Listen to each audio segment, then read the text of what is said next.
Welcome to Energy Linguist, a sacred space for awakening souls ready to receive divine transmissions and the raw truth that sets them free. I am Laura Ahern, a spiritual channel and energy translator here to bring through messages from highest guidance to help you hear your inner knowing, reclaim who you are beneath the noise, and live from the truth within. Take a breath. You've found the space where remembering begins.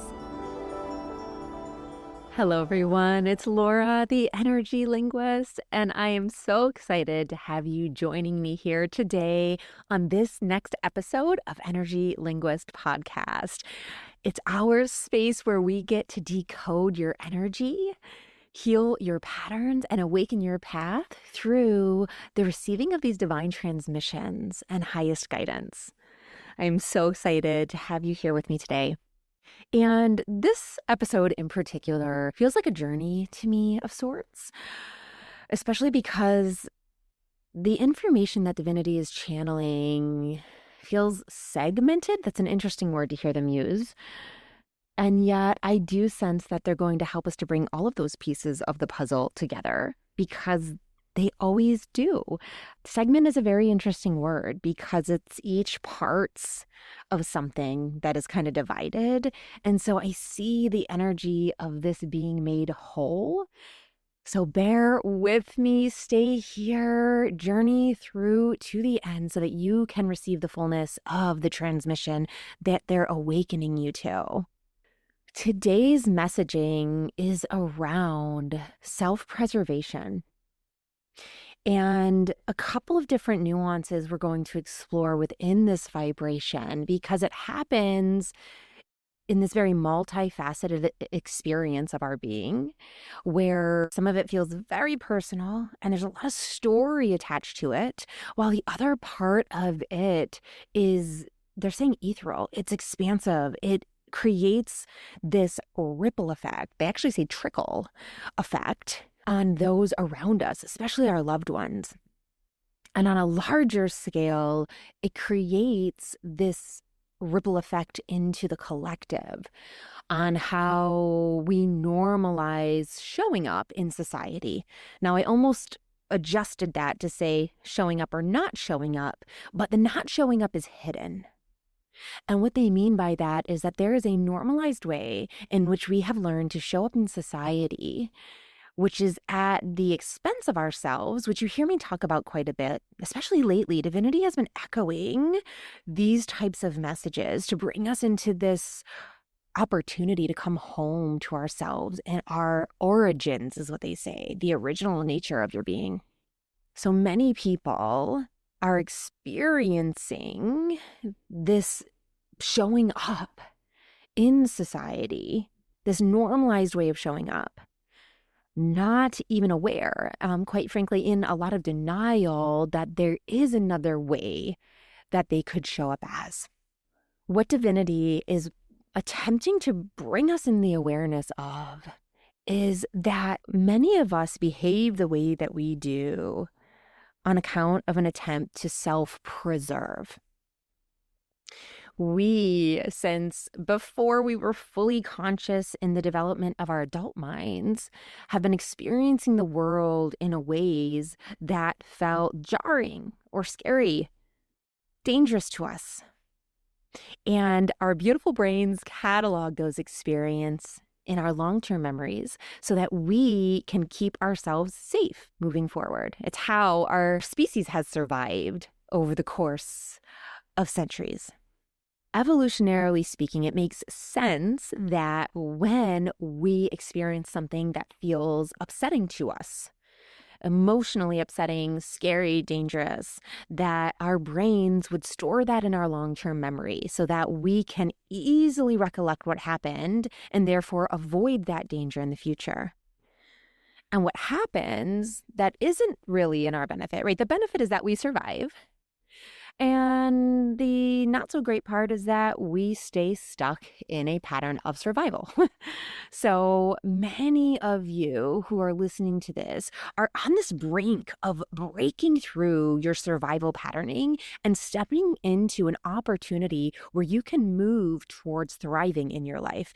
In fact, one of the things I specialize in and working with clients is closing this gap between surviving and thriving so that we can step into the fullness of our potential and do it in a way that is sustainable and healthy, satisfactory, very fulfilling to our soul, a place where we feel safe and loved as we are. And I think, especially during these awakening times, that is a place that all souls are really yearning to be.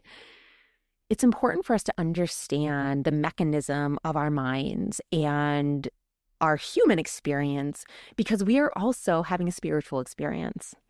Our spirit came to this space and place dimension of experience in this human form in an attempt to expand into its wisdom, to learn very specific things that our soul's journey is calling in.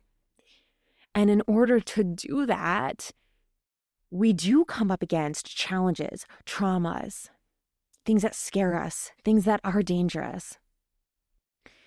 And we have an opportunity to, yes, of course, we're going to first and foremost react from a wired perspective of reactivity, of safety and keeping ourselves safe. And then we also have an opportunity to step into a higher consciousness and pause for a moment to evaluate and interpret what happened once we feel we are in a safe place.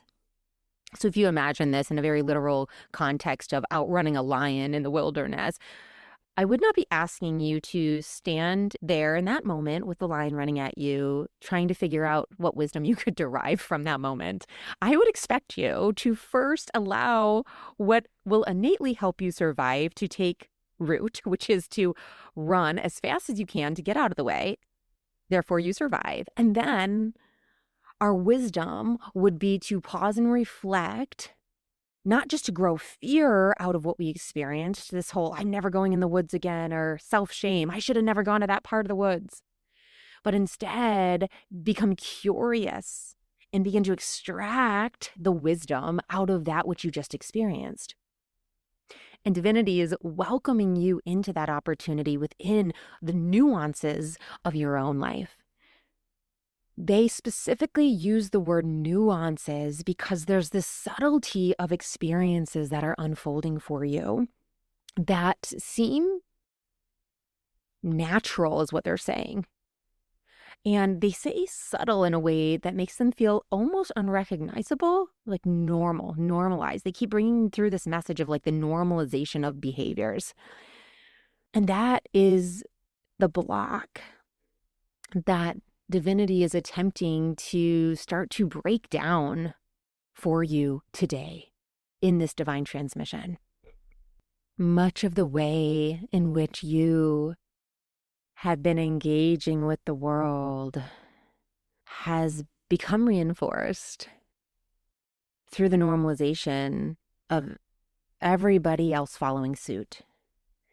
And much of the undercurrent, is what divinity is calling it, of that normalized behavioral pattern is self-preservation, the desire to stay alive. Now, what we feel puts us at risk of not surviving is very infinitely unique to our own experiences. And if we were to shine light on the unconscious program that exists within us, it probably wouldn't make all that much sense to us.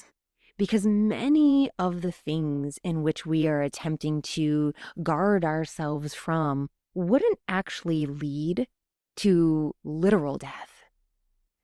And yet we still react in our being in this fight or flight mode around certain things as if they could kill us. One of the biggest examples that divinity is channeling to me right now is around being emotionally vulnerable. I have personally witnessed in many different families this pattern of sarcasm that exists when trying to share emotions. Family members who the only way they feel safe to say, I love you, is to make a joke out of it. In fact, my late husband, he was not always this way, but there were ways in which sarcasm was very much a part of his nature and a part of his family's nature. And I would remember if I would make dinner, he would joke and say, "Oh, baby, this meal is so great. It's the best dinner I've had tonight." Yeah, it's like a way of like semi-compliment joke. Like there was always this undertone of joke, and he was humorous by nature. And so there's reasons that, some people see humor in many things.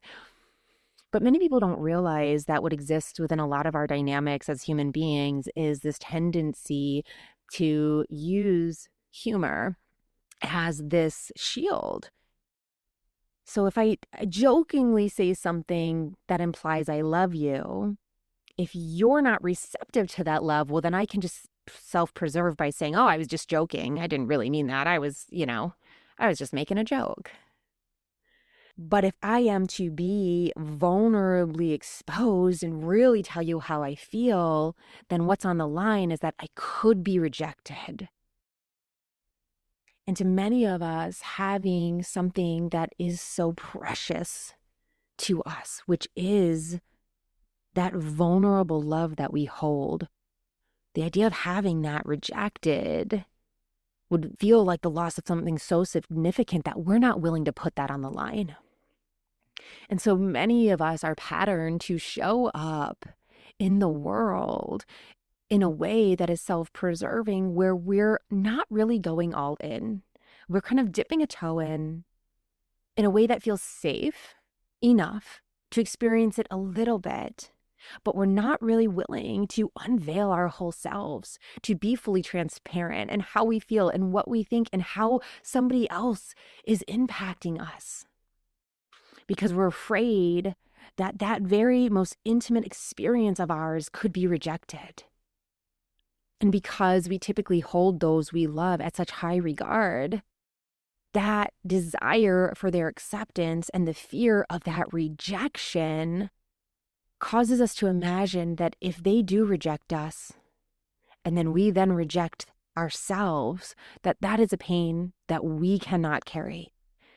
And so we never put ourselves on the line to love as big as we can, to be as honest as much as we can, to reveal ourselves as transparently as we can, because of fear of death, fear of the dream, fear of our love being lost, the very thing that is responsible for our survival, which is love. This fear causes us to show up in self-preservation in a way that creates pain for ourselves, but also for those connected to us in family and the collective, much like they're just speaking about at the beginning of this transmission. If any of you are interested in quantum energy and understanding entanglement, I explore a lot of this in my PhD program. What I have learned about it is how intricately connected we are from this very personalized field of ourselves to this relational field, kind of societal, interacting with others, and then the larger collective field. And so there is entanglement, not just with those who are in close proximity to us, but those we are in relationship with and have ties with, storylines with, and the collective energy as a whole. Because of this entanglement and being in tandem with others, when one piece shifts, if you imagine a little string being attached to all the other pieces, all the other ones kind of pull as well. And so how we are contributing to this field, how we are remaining in integrity with our own field, significantly impacts the way that others experience themselves in the world. Divinity is channeling this awareness and this message around self-preservation today and our impact on something larger than ourselves, in the hopes that you will find within you a willingness to inquire deeply with the following. What are you preserving? What do you believe you are preserving? And I really love the emphasis on belief there because it allows us to challenge it more rather than this solid storyline of what it is. What am I preserving, right? It's kind of concrete. When we ask it through the lens of what you believe you are preserving, it opens up this opportunity to believe differently, to think differently. Preservation is very interesting as a vibration, the vibration that exists beneath the word, because to preserve means to maintain something in its current state, right? And we do this with this intention of preventing it from decaying or being damaged or being lost. And what divinity is unveiling for you by explaining the nuance of this word is that there is much that exists within you that you are afraid will decay or be lost or be damaged. It's something that you've held very concrete to your identity. And yet they're inviting you to let it go. They're inviting you to recognize that you are much more than that piece that you are clinging to.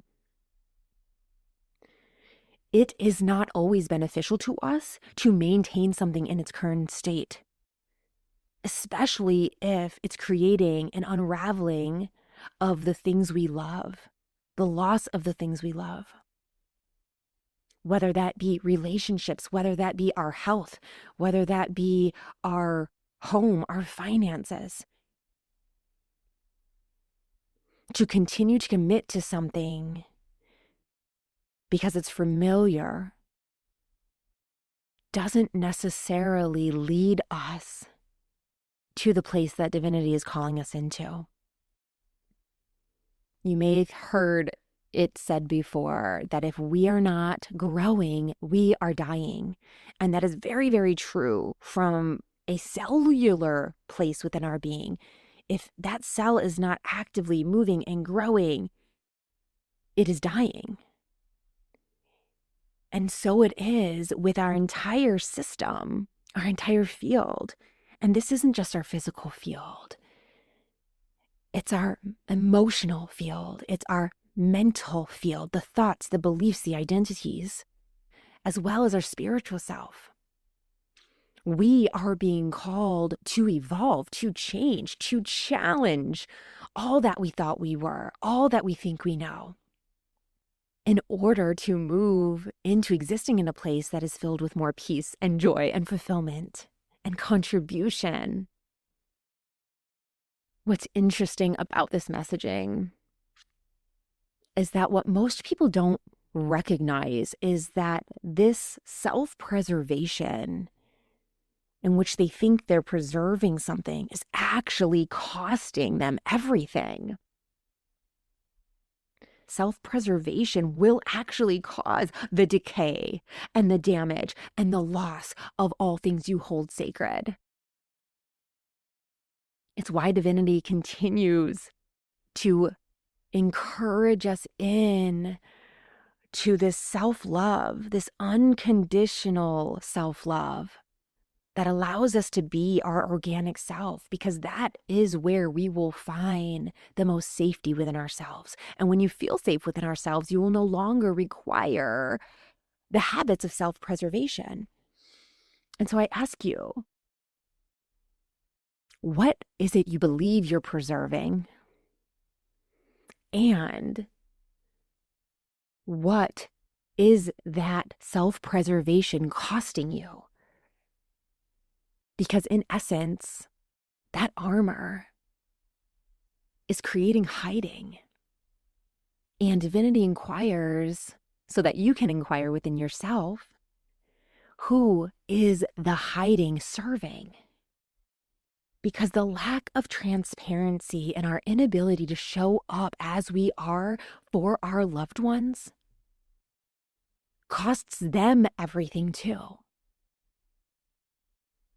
If we cannot show up fully knowing ourselves, fully loving ourselves, fully honoring our experiences. We never allow our loved ones to fully know us. We never allow our children to fully know us. If we are so shamed of our past and our mistakes, and we're hiding in the hopes of portraying this idea that I've never made a mistake and I'm not faltered and I couldn't possibly be wrong, we are inadvertently teaching those outside of us that mistakes are intolerable. And that is the deceiver. Because mistakes are the gift. They are why you came here, to derive your wisdom. You don't get that wisdom without the mistakes. This lie that you were supposed to have it all figured out is so prevalent and normalized, and it is causing decay from the inside out within our society. You wouldn't be here if you didn't have something to figure out. Every pain and obstacle you come up against is meant for you to learn more about the incredible spirit that exists within you. This relentless nature that will rise against all things, to persevere beyond all impossible odds, and to rise above all of the lies and limits that exist within the past. When we refuse to allow ourselves to embrace all aspects of our experience, we rob ourselves of that wisdom. When we seek a polarized experience in an unpolarized universe, where we only want the good and we're going to reject all the things we have labeled as bad, we rob ourselves of our wisdom and the fullness of this journey on this planet. And we rob ourselves of all of the love that we are capable of receiving. And it starts from the inside out, because we're robbing ourselves from loving ourselves unconditionally through all things we have been through. And that will only be magnetized and reflected in our outward relationships. Our own intolerance breeds intolerance of others, and in turn, they become intolerant of us. Too many people are existing in relationships because this is the way it's always been. Many of them are in family dynamics where they step in to the same box every time they show up, and they all engage with this pattern of relating to one another, all from a very covered up, self-preserved way, where no one's actually fully saying how they feel. No one's actually fully telling them how the other people are impacting them. And instead of being transparent and providing the other people in your life the opportunity to have a deeper understanding of what you're going through, we hide. And then we leave. And then we talk bad about the other person as if it's somehow their fault that they don't understand what they're putting us through, when we have never offered them the opportunity to understand. Too many people are wasting their invaluable life showing up as someone they hate being seen as. Someone that is filling a need in someone else's storyline of them, just so that they don't have to lose that relationship, with this assumption that if they really show up as they are, they'll be rejected and ostracized. And yet we still never give someone else the chance to decide. I am not saying that you may not be ostracized by showing up as you are, but I am also saying that you will never know, and you will never give those you love the opportunity to fully see you if you are not willing to first try. Transparency and authenticity within ourselves and within relationships is so invaluable, because it starts to provide permission for all of us to share in a deeply authentic way.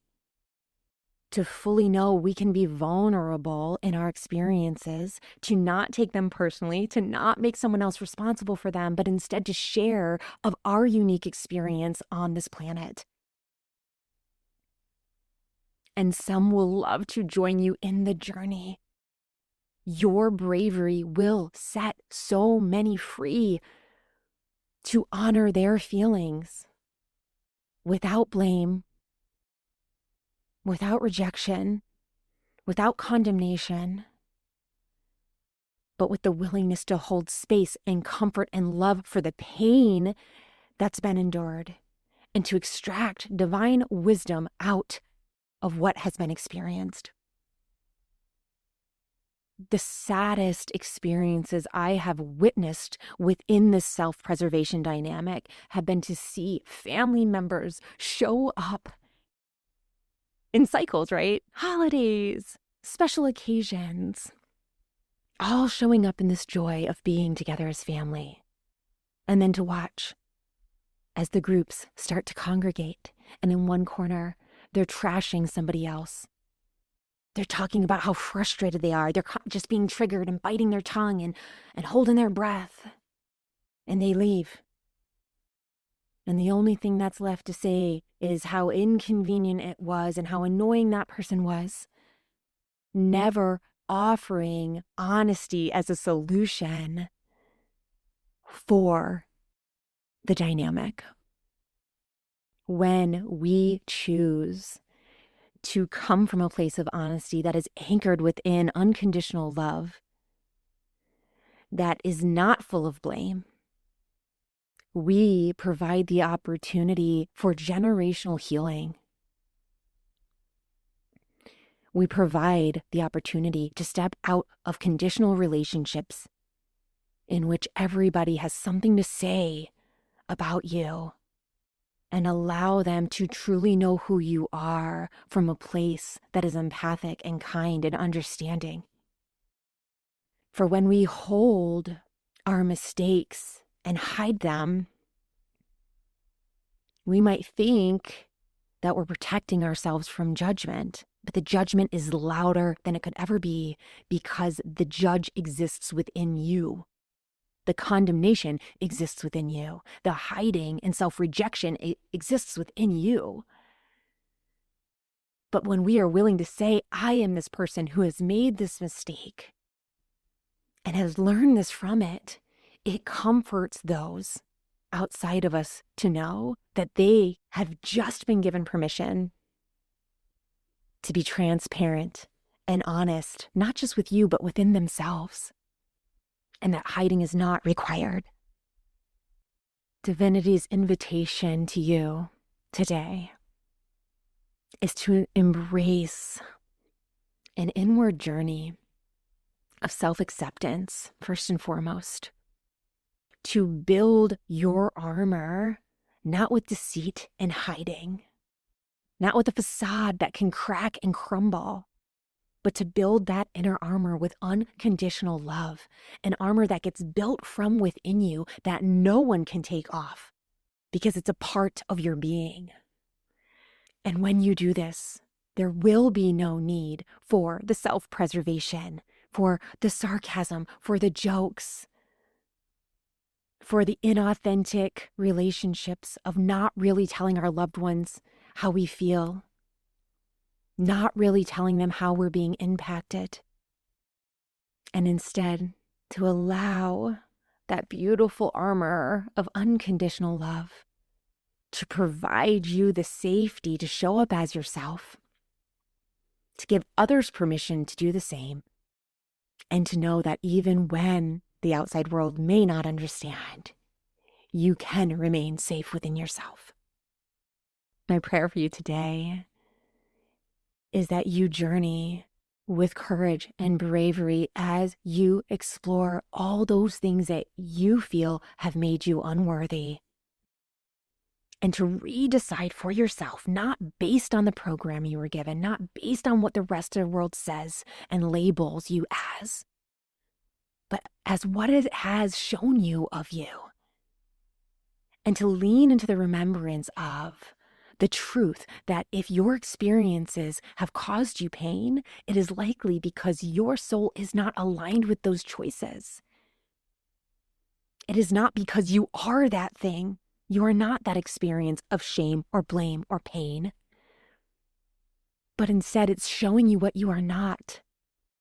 It's showing you a small example of one of the reasons that you came here, an opportunity you've been given to see beyond the judgment, to see beyond the labels, and to rise above by deriving wisdom in what gets uncovered.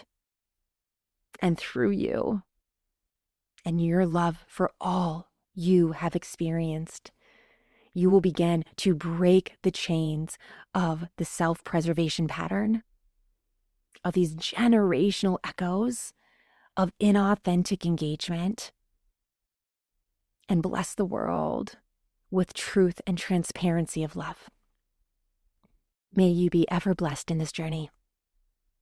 Thank you for being here today on this episode of Energy Linguist. I cannot wait to be with you again. Namaste.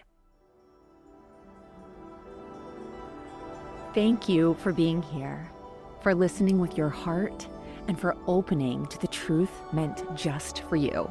If this transmission resonated, I invite you to visit lauraahern.com for free resources and sacred support to help you accelerate your awakening and walk your path with more power, trust, and grace. Until next time, trust what you feel, honor what you know, and believe in your power to create something greater than you've ever imagined.